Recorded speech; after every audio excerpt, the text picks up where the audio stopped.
People write to me every day to tell me they fear the future. People from all over the world, all ages, all walks of life. I say this, we should not be afraid. If anyone should be afraid, it's our government, the whole of Parliament, the state and the establishment. They should be afraid because they are in the wrong, doing wrong things and behaving unforgivably. You can tell they are afraid by the way they keep doing more and more, faster and faster, to make the people poor, cold and hungry, also demoralised, anxious and fearful about the present, never mind the future. The fear felt by people around the world is the deliberate consequence of the actions of so-called leaders all across the West and beyond. I say again, we should not be afraid. Those plotting and working against us, against our interests, both as individuals and as sovereign states, have no power and no money other than that which we, the people, grant them. They're supposed to use that power and money to protect us, to keep us free, and to provide opportunities for those hard-working, free people to make happy and successful lives for themselves. Instead, they're working night and day to have us welcome a state of being that is nothing less than digital enslavement. Many of the people who contact me ask, what should we do? How can we fight back? I think about the answers to those questions all the time. Right now, I wonder what would happen if those who are cold in their homes, millions of people, just turned on their heating and turned off their direct debits and standing orders. What would happen if, when the bills came, we all just agreed to toss them on the fire, all of us together? What would happen if millions of us, peacefully acting as one, just stood together in quiet defiance? I could be wrong, but I don't think there's enough cells in the prisons, enough judges to hear the cases. If the system wasn't already broken by them, such actions would break it. What would happen if we all withdrew our money from the banks on the same day? What would happen if we all asked, as we are entitled to, for the cash? The banks don't have the money to meet all those demands, and so presumably they would close their doors. Then what? Would their inability to pay out all that cash be evidence of the fraud that is fiat money? I wonder. More and more strikes are happening. Rail workers, teachers and university lecturers. Nurses next. What about the self-employed who were abandoned for the last 2 years? They can't strike. What would happen if they withheld their taxes all at the same time? I wonder. I don't have the answers to all of the questions, but I know this much. Even just asking them, airing the thoughts, should make the government, the state, the establishment sit up and pay attention. I've said it before and I'll say it again. The social contract, that notion by which we surrender power to the state in return for services and safety, is beyond broken. They broke it, not us.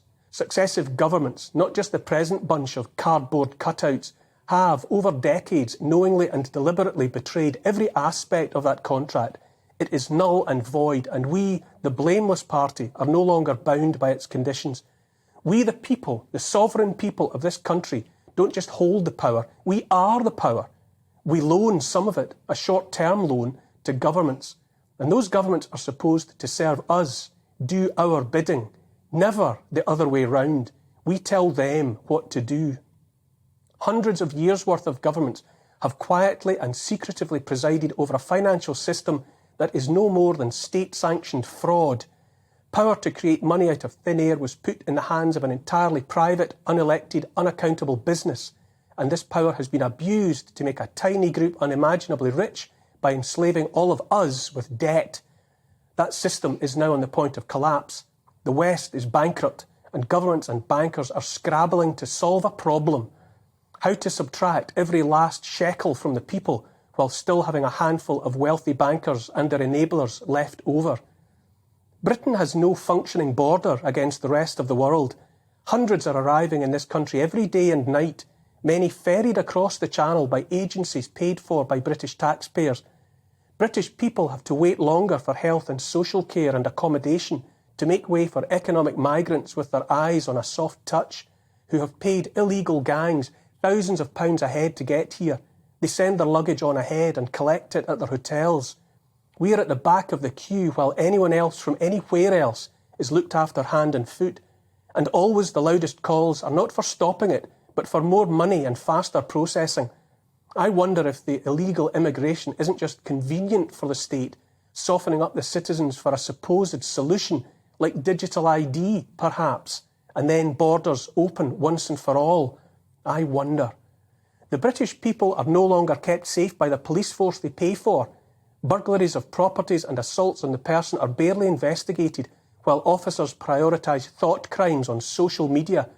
Uncounted thousands of little girls are abandoned to organised gangs of rapists up and down the country because the state turned a blind eye to the relentless raping of children rather than ruffle community feathers.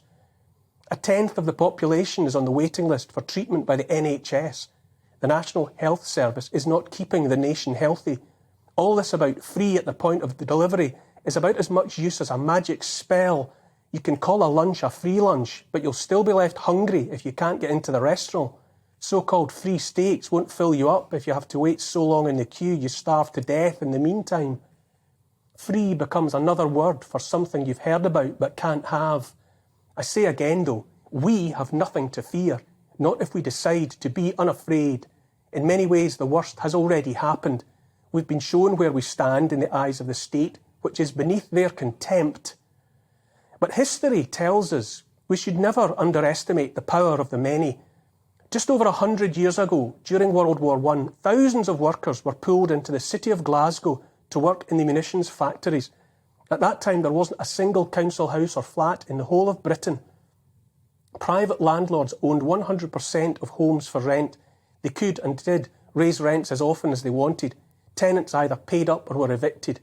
In February 1915, landlords across the city told tenants their rents were going up by as much as 25%. This was against a backdrop of the steeply rising cost of living generally, food scarcity and the rest. There was a war to win, remember, and sacrifices were expected from the people if the enemy was to be defeated. In the case of many homes, the man of the house was away fighting in the war, leaving just women and children. Into this crisis for poor people stepped Mary Barber, an ordinary Glasgow woman with 2 children. She and others realised their only hope lay in sticking together. A mass non-payment campaign got underway. Arrears built up and soon sheriff's officers were turning up to demand back rent or to evict non-payers. But whenever anyone got wind of an eviction, hundreds of women would descend on the address and block the entrance to the home. A Glasgow MP, Willie Reid, described a typical incident. Quote, "A soldier's wife in Parkhead had an eviction notice served on her with a warning that if she failed to vacate her house by 12 noon, the sheriff's officer would call to enforce it.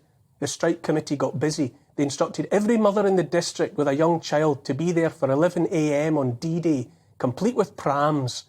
Long before noon, the close and street were packed with prams, and every pram had at least one youngster in it. No raiding party could have got near the house.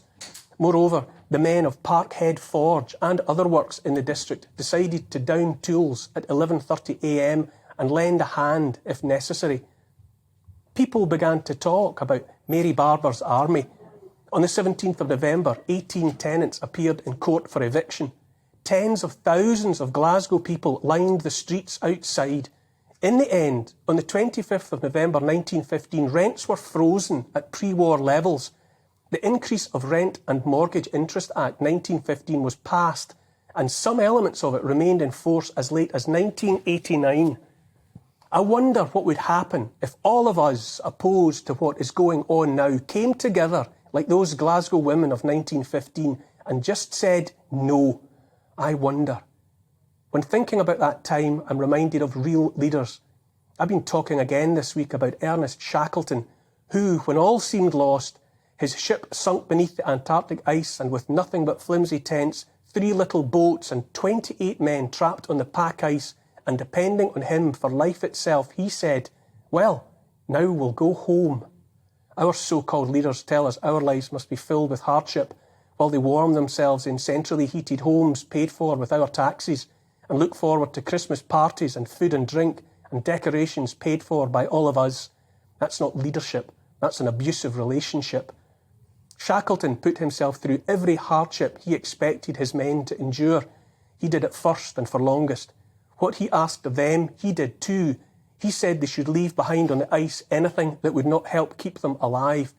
So saying, he walked to a hole in that ice and dropped in his gold watch and cigarette case to the bottom of the ocean. He led from the front every step of the way and over nearly 1,000 miles of the cruelest sea on earth. And in the end, he got every man home. They called him the boss. He cared not a jot for the comforts of home. Back home once more, he wrote, we had pierced the veneer of outside things. We had suffered, starved and triumphed, grovelled down and grasped at glory, grown bigger in the bigness of the whole. He was a leader who saw that it was shared endeavour and shared striving that made all else possible. Our leaders would pick our pockets for any gold watches and valuables before climbing aboard their private jets and flying home, leaving us behind on the melting ice. I say we owe them nothing, not our loyalty and not our obedience. If we continue to comply, we build our own prison around ourselves for their benefit. They've promised us the earth while stealing it from us, raping and pillaging its resources only for their own enrichment. I say again, there's nothing to fear if we have each other. Here's the thing. If we set a course for ourselves and back each other every step of the way, we will cross this ocean of darkness together, all the way